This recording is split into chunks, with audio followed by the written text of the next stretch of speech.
Hello everyone, I'm Nidhi. I'm currently working as a developer in one of the farm company. Are you confused about in 2024 which programming language you should choose?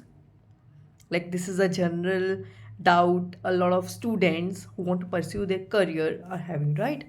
So, EPT team has designed a course where you will be getting all the four languages. Trust me, these four languages C, C, Python, Java are required for you, right? For assignments, for development purposes, everywhere it will be required. And EPT has bring a course where all these four languages will be under one course only. And that will be literally great as that will be taught by the Fang developers, right?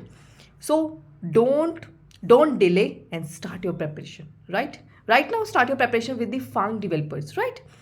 So check out the course link in the description below and start learning from today itself, right?